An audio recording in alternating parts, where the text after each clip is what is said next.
Hi there, and welcome back to part two of our screencast for response paper number one, Rebel Without a Cause and Moonlight. So we left off on assignment requirements, minimum of 3 pages, do not summarize, and let's keep going here. Remember, organize your essay around a focused thesis statement. Tuck neatly into the final sentence of your introduction. The last sentence of your first paragraph should say, "In this paper, I will." Even if you don't use those exact words, think about it that way. I will look at the director's use of the theme of family in Moonrise and Rebel Without a Cause, and how the director uses mise-en-scène and cinematography to get his point across, something like that. So into one sentence, pack it in there. If you ever have a question, you can always shoot me an email and I can help you refine that thesis sentence. Include specific details. So for your response papers, you need to use at least 3 shots or sequences of shots to discuss shots, angles, mise-en-scène, editing. Editing, we don't have to worry about too much. That's going to be in our next paper. We're going to be looking at more with editing. While you may be able to rely on class notes, I would suggest rewatching films outside of class. You can find online or borrow from the library. I use the public library all the time. You can order movies right online and have them shipped to your closest library, or you can just go pick them up if you need them quicker than that. Assume your reader is familiar with film terms like mise-en-scène. So use those words. Use any words that appeared in the slideshows you did of film terms, because all that stuff, the terminology, the discussions, I want to see that all kind of coming together in your writing.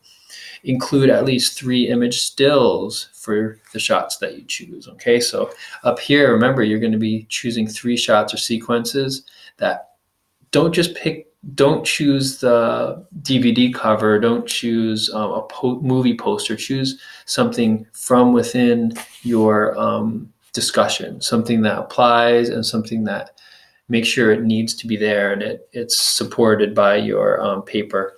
For the images, you're going to choose wrap text to incorporate the images, so it incorporates it right into your paper. And you're also going to probably need to do a screenshot of the image. You most likely won't be able to find that exact image just in Google Images, for example. So you'll have to. I have a slideshow on how to take screenshots in Blackboard, so you can take a look at that if you're not sure how to do it. Okay, so take that screenshot and then upload it right into your Google Doc, and it's going to look good. Always use italics for a movie title like Citizen Kane. Unfortunately, the italics didn't come out so great in the PDF here, but always use italics for the movie title. It's kind of a pain, but got to do it. MLA format. Rewatching the movie with director commentary, if possible, can help. You're expected to use class resources, slideshows, etc.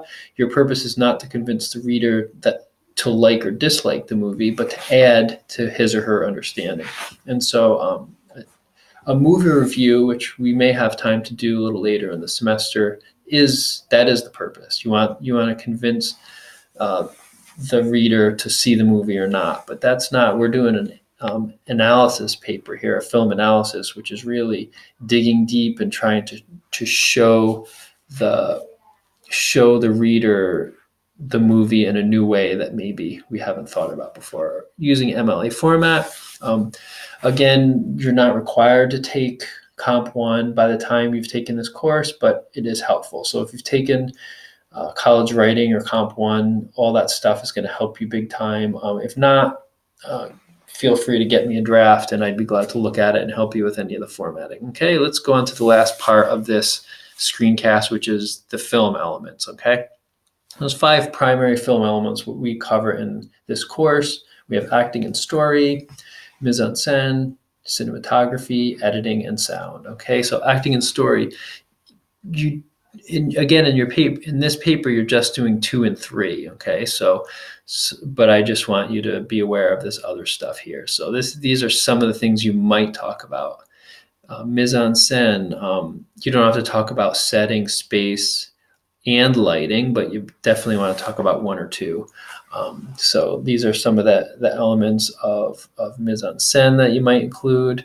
Cinematography, again, means in the textbook it's referred to as photography, and that means what shot did the director use? Was it an extreme close-up, an extreme wide shot?